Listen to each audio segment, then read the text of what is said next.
Hello everyone, thanks for tuning in. I'm Sargel18, episode 73 of Unchained, a discussion on Revelation and 3iATLAS. Let me tell you, for the last week, I have 14 different points I'm going to make on this video. Then I'm going to show you some really cool light beam and light rod pictures.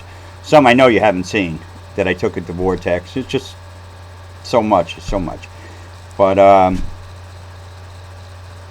I don't know how to put the Revelation and 3iATLAS in separate compartments, because it's Revelation and all of a sudden there's 3iATLAS. So this definitely has something to do with biblical implications. I've talked to Devron, and he continues to say one thing: it's an arc, and that I've never came up against anything like this before in any of my lives here. So, hey, alright, sounds good. Let's go. I'll either win or I'll lose, but even if I lose, I still win because I go to heaven. But I don't want you to be freaking out about stuff, so I'm going to bring the points out. We're getting only fragmented information on the internet and television about 3iATLAS.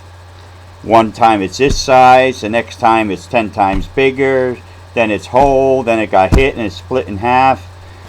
What I've noticed, especially what they've done to me in the world by keeping my information and discoveries as far down as they possibly can in the public eye, is there's just too much information.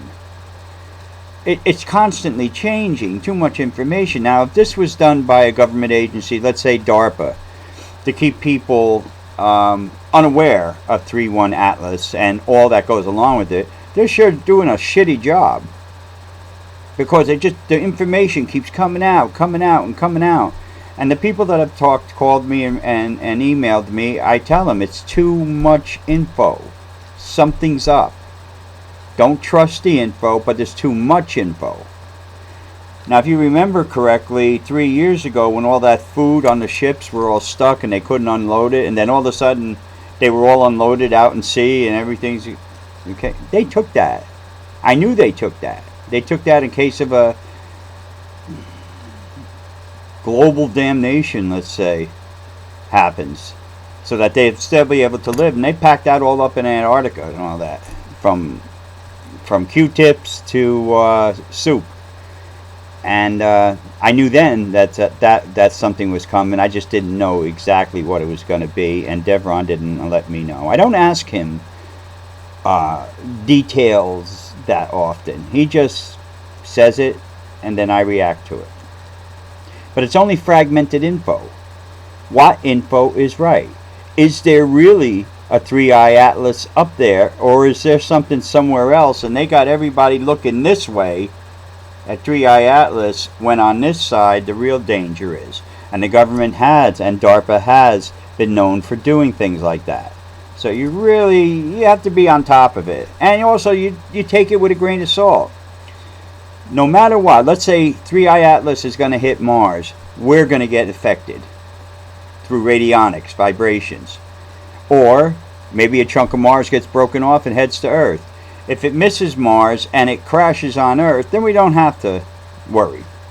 So to get all worked up and worried and like hiding in your room looking, say, waiting for October 3rd to come or whatever, don't, because it's not going to matter.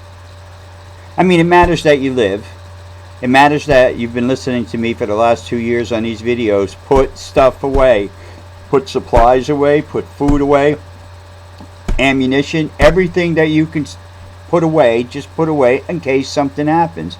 Well, if 3iATLAS is correct, if some of the information of 3iATLAS is correct, then you're going to need that stuff, because it's going to set the whole planet or the whole human race into anarchy. And I've seen that before with my own work, showing them pictures, and all of a sudden people break down. They don't want to see it. Now, one thing also which bothers me is that telescopes all over the world, because of 3iATLAS, are now being shut down or turned off so you can't see what they're doing. Even other government agencies And I just want to know why. If it's all bullshit, why would they do that? That costs money. Those machines that we have around Mars and up around our planet cost trillions of dollars. Oh, you look at it that way. Also, about this 800 generals and admirals and all that met with Trump in Washington. What is that about? If the world is going to be thrown into chaos, then that would be a smart move to get all these leaders together, tell them on the DL what's going on, and then they go back and take care of things with their troops. Or it's just a meet and greet. But I don't think so. I've been in the service. I know when they call you, it's important. Yeah, and that size about it. It's 6 miles wide, it's 10 miles wide, it's 100 feet long, it's 300 feet long. Get your shit together if you're just throwing out a story to keep people unaware. Because really, it's really gone through the roof. And I'm talking through legitimate sources like CNN, NASA. It's not just any, well, like me, you know, putting up a video and, you know, making these claims. Now, if Mars gets hit hard, which I believe it has had happen before, that's why there's that giant gouge in the side of Mars, you know, which is like the size of the United States. Something I believe hit it before. It could have been 3iATLAS or 3iATLAS or a 3iATLAS type machine, and well, they're coming back. But if Mars gets hit real hard, it will affect us. And just related to a pool of water that's all smooth, and you drop a rock in and you see all the waves come out and affect the shore of the pond. That's exactly what can happen if Mars gets a direct hit hard enough. It's affecting Earth already. We are picking up, and that information is coming out not as much from the government, but advanced astronomers with their $100 million telescopes. The auroras are showing up around the planet, the aurora borealis, in places that it's never been seen before. What's going on? The poles are shifting. They are actively shifting. What's going on? Animals are losing their way. Animals, they go on a course set by I believe electromagnetic energy around the planet, and that's how they migrate, and they follow these lines. Now they're going all like this, like all the lines are messed up, and we're finding more and more deep sea creatures coming up to the top than ever before. All in Revelation. And remember what I told you about Revelation. What happens in Revelation stays. It just doesn't disappear. If it happens during Revelation, and we are well into Revelation right now. Yeah, animal migrations, that's something. To make all the animals around the planet start walking around like they're dizzy and stuff, or flying around like they can't concentrate on where they're going, that's big and dangerous. And if it misses Mars and hits our planet directly, well, depending on where it hits, but it's going to send us into a nuclear winter for about 3 years. So again, make sure you have, if it can work, solar generators, solar powered stuff like cranks that you can make electric energy, little machines that you have to move yourself, like pedals, to make electromagnetic energy so you could keep something cold, watch a DVD, you know. I mean, if you're stuck in a hole for basically 2 to 3 years, you're going to want to have some stuff in there to keep you busy, because your mind's going to be like, what the fuck? And again, make sure you have plenty of supplies. And no change on Devron. He's not giving me anything except the one thing that he did extend was that it's an ark carrying life. What type of life? The misinformation is everywhere. How they're going to clean this up, I don't know. But then again, you put it this way. If they know that Earth's going to get hit, they don't care what the hell they're saying to you. Yeah, I'll tell you anything. You know, just as long as they live. Doesn't matter if you live to them. But out of all the information, again, we only need one thing to be true that we're hearing on television or seeing on the internet or the news feeds. One thing can mess us up big time. So let's hope nothing happens.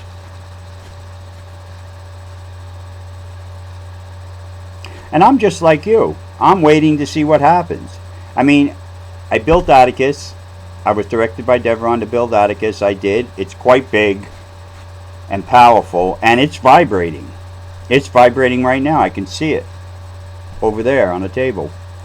And I'm going to be hooked into that soon enough, probably in 3 days, when 3iATLAS makes its closest move to Mars. Somebody like me who is so sensitive, psychically and emotionally, I'll have answers.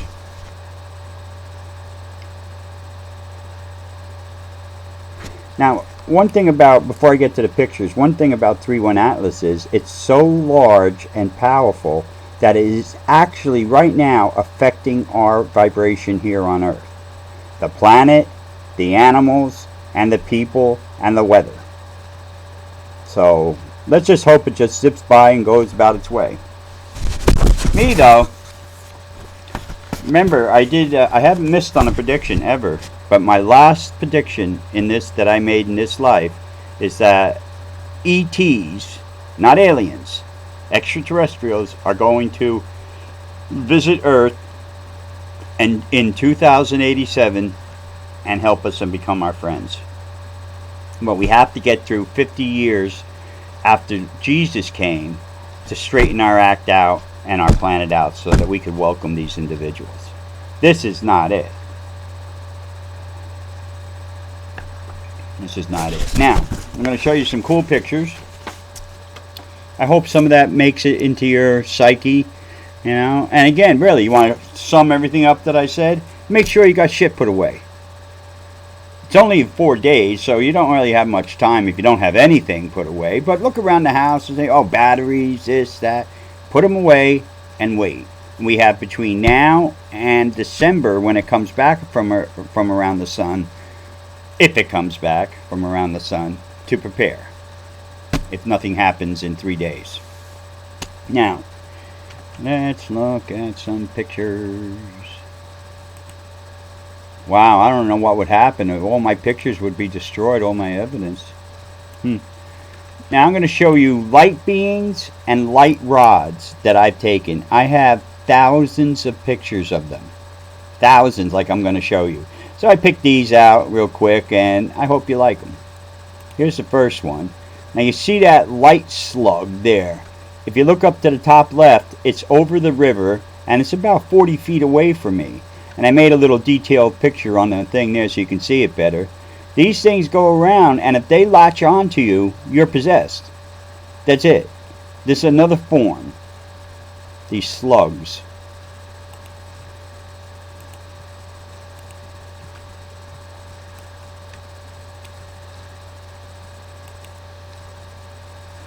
This is a light rod. You can see here with that moisture in the air, and if you look to the left of it, you see this rod thing, this lit rod thing going right through it. It hit the moisture and it completely illuminated during the camera flash. Now, here's a close-up of it. What's going through that cloud? I hit it solid. Look at that. And one thing about these light rods, they've hit Sandra in the face.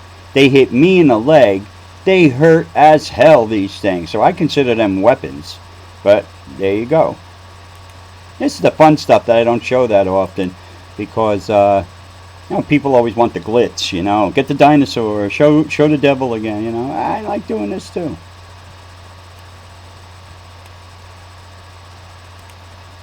Now this one here, you see the mist to the left there. If you look to the left and almost to the top, you see this I brought a picture out so you can see it. You can see this triangle, not triangle, this three-sided thing. I hit it solid again. The moisture stuck to it.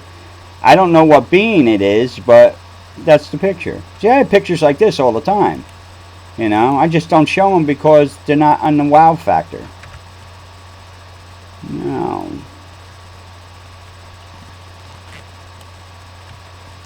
Alright, hold on a second.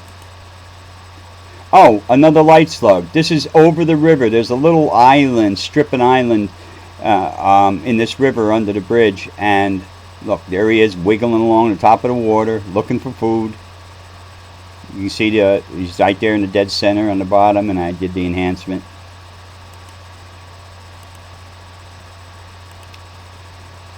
This, I stepped on. I stepped on him. I stepped forward. Luckily, when I went back, I took the picture, and I got this one that was on the ground, and it took right off, and the camera caught it perfect.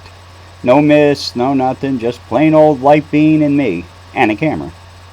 That was a lucky shot. I'll say that. That was a lucky shot. Now, this one intrigued me, and I don't show it that often. Matter of fact, I don't know if I showed it at all. Here we have... do we have anything? Oh, here we have a picture. It didn't come out that great. Under the bridge, you can barely make out the bridge cement to the right, and you see there in the middle, down on the bottom, this thing wiggling down. It looks like a worm coming off the cliff of where the devil came off when I got the picture. Now what I did was, I thought that picture would come out better. It didn't.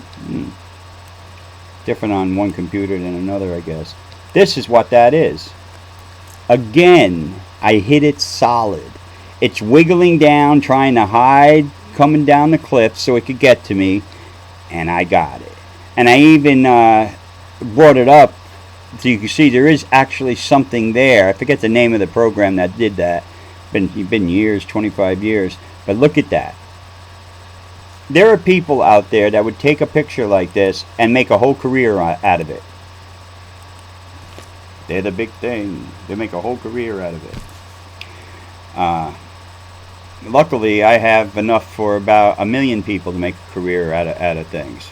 That's how much. I have so much terabyte of evidence that it's ridiculous. I wish I could get it out to the public. But even now, let's say something happens in 3 days, it's not going to matter. So, I would like to say hello to some of my friends. I haven't seen people like in a month and a half.